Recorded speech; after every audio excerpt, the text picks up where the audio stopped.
Welcome back to another video. Today my friends and I are going to take you through the Walker House in Kincardine.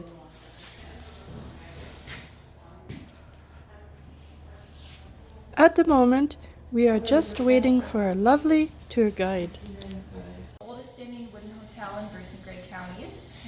It was built by Francis Paddy Walker. That's a picture of him right there on the chair there. And he was an immigrant from Sligo, Ireland. You can see on the maps, Sligo is way up north in Ireland. And so anyways, he came here in 1850 with his wife Jane and their 7 sons. And they built this place within the year.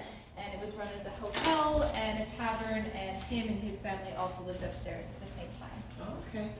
And he came here with quite a bit of money, so he wasn't trying to get away from the famine necessarily, but Kincardine at the time was like an up-and-coming little town that was a really good opportunity for someone to start their own business. So that's why he would come here. And then we also have a Scottish display because Kincardine has a lot of Scottish history and heritage as well. I don't know if you guys have been here for the pipe bands or Scottish festival. Okay, so yeah, we have lots of Scottish events that go on throughout the summer. So sometimes the Irish history gets overshadowed a little by the Scottish history, but it's important to remember both. So anyways, the Walker House in its long history has only had 3 different owners. First it was owned by Paddy, and then went to his sons for a few generations. And then in 1942, the building was bought by Marie and Al Gairns. That's Marie up on the wall right there. Yeah. And they ran it as a rooming house for a little while. And then in 1995, there was a catastrophic fire that basically burned up the entire interior of the building. And it left this big gaping hole in the roof. And so the building just kind of sat through 3 years, 3 winters, with this big gaping hole. There was tons of fire and water damage. You can see all of that here in these photos. And so the town threatened that it was going to tear the building down around 1998. And so the group of local volunteers who didn't want to see the building get destroyed came together to form the Paddy Walker Heritage Society. And they fundraised enough money to buy the building from Marie, and they remain the current owners as well. Okay. And then for the next 10 years, they put in some estimate over 1 million hours of restoration work into restoring the place. Wow. And then it reopened in 2008 as a museum. It originally added 6 more bedrooms downstairs and 8 more upstairs. And You guys ever been to Peely Island? No, Cedar Point. So let's take the ferry over to Peely Island and then go to Cedar Point that way. And over here we have some memories of her tenancy. So this is an old hotel register. This actually predates Marie a little bit. It's from the 1930s, but it's still interesting to see where everyone came from around here. Lots of people from Michigan and some from New York and the rest of southwestern Ontario. And so I'll just give you some things to look out for, and we can just walk through there. But the kitchen is also the blocks on the top, and it would have kept it warm and cool. That would be worse. Yeah. Oh, it's like the downstairs in the size of my darn sour balls. My son was like,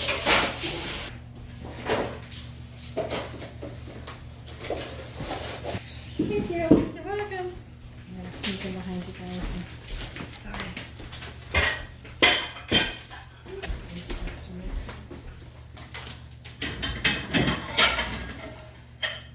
Here, like the dresser on our wall and the matching dark wall unit over there. They actually came from the wood type that those pieces are from Ireland. That they came over here from Ireland with Paddy and Jane. So they're potentially even older than 1850, but they've been kept very well. Yeah. And this quilt over here, this was made by a group of local ladies and donated to us. And it depicts some of the important scenes of Paddy's lifetime. So up in the top left, we have Paddy coming across the ice, horse and buggy from Godridge all the way to Kincardine. Godridge. And this little scene in the middle depicts a story that could be totally false or totally true, we're not sure. But basically, when Paddy first moved here, the mouth of the Penetango River was 100 meters south of where it is now. So supposedly, he dug through the sand dunes with his friends one night, and he moved the mouth of the river to where it is now. And then that way, the first thing people would see when they got a close at the harbor would have been the Walker House. This is right here. So we know he was a very savvy businessman, so it could be totally true, maybe not, we don't know. And this old gramophone over here, which was just donated to us this year, does actually work. If any of you want to give it a shot. Oh, wow. I don't know if you've used one before. Okay. I've seen It's that. been a long time. That's probably where you learned about records. Yeah, pretty much. Yeah, I forgot how to work this thing. Yeah. This past summer. Patty first built this place, so there would have been no wallpaper or paint or baseboards or anything. It would have been basically just a giant log cabin. Okay. Just gonna Those two captain chairs by the windows, those are also original. Patty would have had them in his bar. They've just been repainted, redone a little bit. And the bar here is unfortunately not an original because when Marie owned this place, this was actually her living room. You can see a picture right there of what it looked like. Well, this was Marie's living room.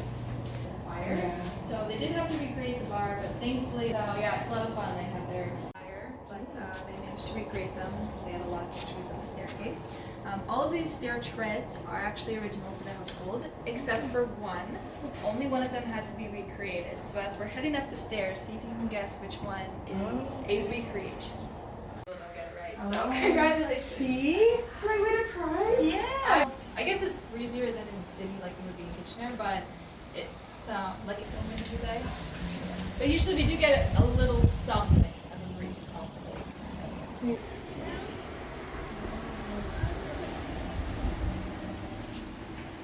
That's great. I can crop that out. Oh, wow. Look at the So chairs. this is the Walker apartment. Okay. This is where Patty and Jane and their 7 sons all would have lived together until they built This and moved little into the thing? house. Yep, just these 3 little rooms here until they built and moved into the house next door. And this is actually all more original flooring. You can love see it. all the scorch marks from where the nails heated up during the fire. And there's some more Walker originals in here as well, like the chair and the matching couch. And you'll notice that the wood is really similar to that dresser we saw downstairs. So it's likely that these also came from Ireland and are potentially older than 1850. To belong to Patty back in the day, they are actually ice cutting tools. You can see that's what they would have used to cut up ice. The dresser are original. They were actually here during the fire in the attic, but they managed to be salvaged. So feel free to go in. It's not very big, but you can go in it. So they slept there where. When electricity and plumbing came to Kincardine. I really like the tub.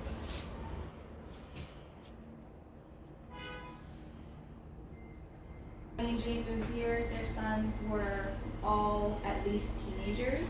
So it wasn't too long they all lived together before they got married. Yeah, yeah. and moved out and whatnot, yeah. So we have a display about Dr. Solomon Secord. He was Kincardin's most famous resident. He was a doctor and a surgeon who signed up for the South Side during the American Civil War. So he actually he helped with, he signed up with the South Side, but we know from his diaries that he was an abolitionist. He actually almost got lynched in Texas for saying, or maybe it was Tennessee, for saying abolitionist things in public. But regardless, he helped heal people from the North and the South Sides. And there is actually a monument to him in front of the library. This is what it looks like. It has a sundial on it. And it was commissioned by the townspeople after he died because he was so beloved around here.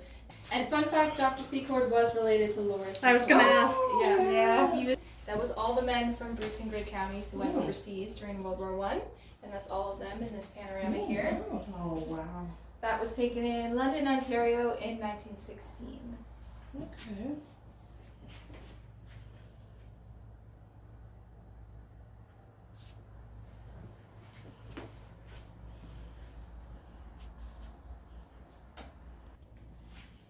The bag stories. Doctor bag. Cool. This actually used to be 2 different rooms originally, and then they took out the division in the middle to show off this furniture. So there's some interesting Victorian antiques and appliances in here. This here is a lady's spittoon, And it was considered inappropriate for women to smoke back in the day, but if they had chewing tobacco and a pretty spittoon to spit it into, then that was considered okay. You can see the black scorch marks again. Yeah. Wow.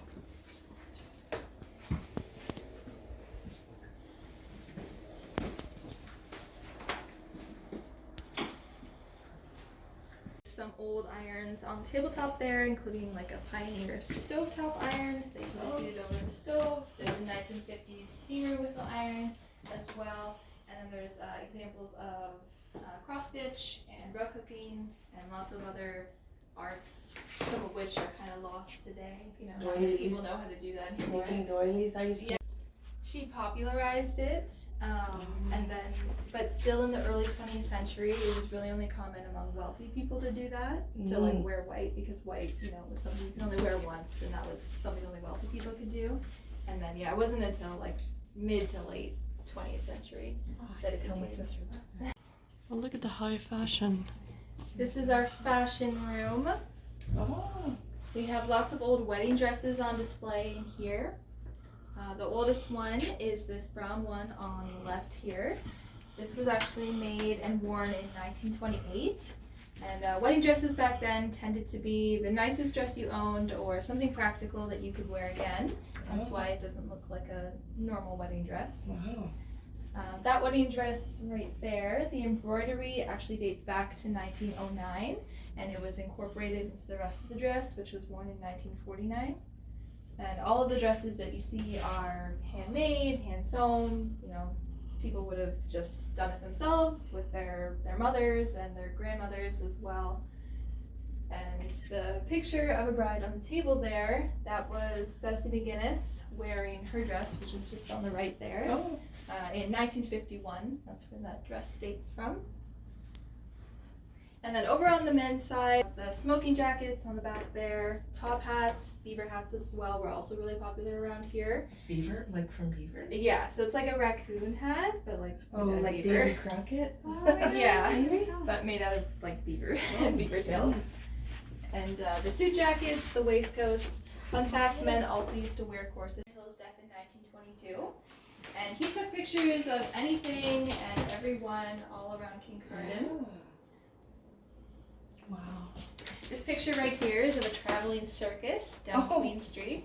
You can see there's a camel right here. Oh my goodness.